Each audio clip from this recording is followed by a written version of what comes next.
वहीं छत्तीसगढ़ में बीजेपी ने एक अलग प्लान तैयार किया है। अब तक बूथों को मजबूत करने पर काम हो रहा था, अब उसके धार्मिक समीकरण समझे जा रहे हैं, या यूं कहें कि धार्मिक आधार पर डेटा तैयार करने की तैयारी है। आखिर इसके मायने क्या कुछ हैं, इस रिपोर्ट में आप देखिए।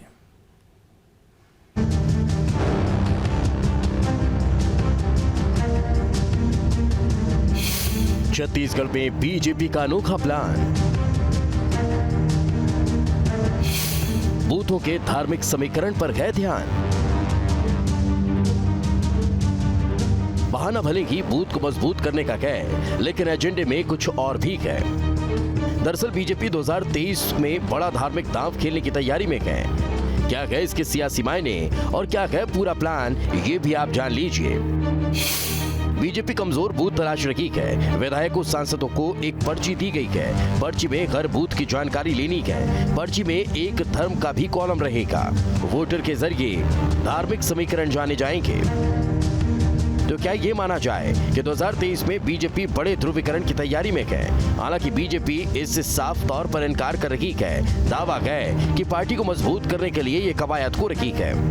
बाबा साहब ने संविधान के अंदर में एक व्यवस्था दी है, आरक्षण की व्यवस्था। उस आरक्षण के अंदर में अनन्य समाज, अनेक धर्म के लोग हैं, उनके साथ में न्याय हो, उनके जीवन में उन्नति और प्रगति आए, इस बात का संविधान के अनुरूप जो है वो भारतीय जनता पार्टी काम कर रही है। इसको जो है दूसरा स्वरूप देकर इस छत्तीसगढ़ की फिजा को बिगाड़ने का कांग्रेस काम कर रही है। दरअसल में अभी तक के छत्तीसगढ़ के विधायकों को टिकट काटने का फैसला तो भारतीय जनता पार्टी ने कर लिया है।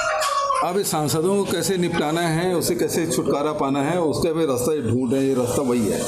अब सांसदों के भी टिकट है वो खतरे में पड़ गया है छत्तीसगढ़ में। जो हिडन एजेंडा ये है कि विधायकों की टिकट काटने का फैसला तो भारतीय जनता पार्टी के नेतृत्व में कर लिया है और उसको सूचना भी दे दी गई कि अब आप नहीं लड़ सकेंगे। अब सवाल है आखिर इसके सियासी मायने क्या है? तो बताया जा रहा है कि धर्म के आधार पर वोटरों की जानकारी रहेगी। ध्रुवीकरण की स्थिति में फायदा होगा, दूसरे धर्म के वोटरों पर फोकस करने में मदद मिलेगी। दरअसल एक लोकसभा सीट पे 500 कमजोर बूथ खोजे जाएंगे, सांसद 100 कमजोर बूथ तलाशेंगे, जबकि विधायक 50 बूथों की जानकारी रखेंगे, 350 बूथ पदाधिकारी खोजेंगे। अब सवाल है आखिर इसके मायने क्या है? तो बताया जा रहा है कि 2018 के बाद संगठन कमजोर हुआ है, कार्यकर्ताओं में उत्साह नहीं है, कई बूथों पर कार्यकर्ता निष्क्रिय है। पहचान खोने पर तैयारी का मौका मिलेगा, कमजोर बूथों को मजबूत किया जा सकेगा। इसका फायदा 2023 के चुनाव में भी मिल सकेगा।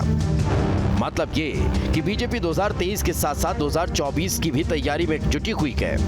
जानकारी के मुताबिक 5 मई से महासंपर्क अभियान शुरू होगा। हर शक्ति केंद्र में नेता 10 दिन रहेंगे। पदाधिकारियों को 10 घंटे बूथ पर बिताना होगा। इस दौरान केंद्रीय योजनाओं का फीडबैक लिया जाएगा। जनता को केंद्र के कामों के बारे में बताया जाएगा। दरअसल बीजेपी के सामने चुनौती है कि 2018 में पार्टी की करारी हार तो हुई थी, इसके साथ ही 3 उपचुनाव में भी पार्टी हारी है। यहां तक कि निकाय चुनाव में भी पार्टी की बड़ी हार हुई है। प्रदेश के नेता से लेकर कार्यकर्ता तक में मायूसी है। शायद इसलिए अब केंद्रीय नेताओं को छत्तीसगढ़ में उतारा जा रहा है, ताकि केंद्रीय योजनाओं का जायजा लेने के बहाने जमीनी सच्चाई का पता लगाया जा सके।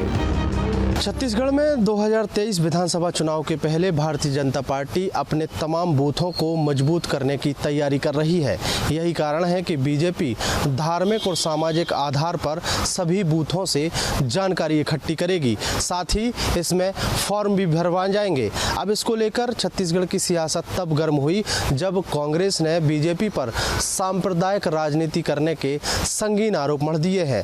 ऐसे में बीजेपी धार्मिक राजनीति या सांप्रदायिक राजनीति को सिरे से खारिज तो कर रही है, लेकिन मामला अब बढ़ते हुए दिखाई दे रहा है। वीडियो जर्नलिस्ट प्रमोद देवांगन के साथ अंकुश शर्मा, न्यूज स्टेट मध्य प्रदेश, छत्तीसगढ़।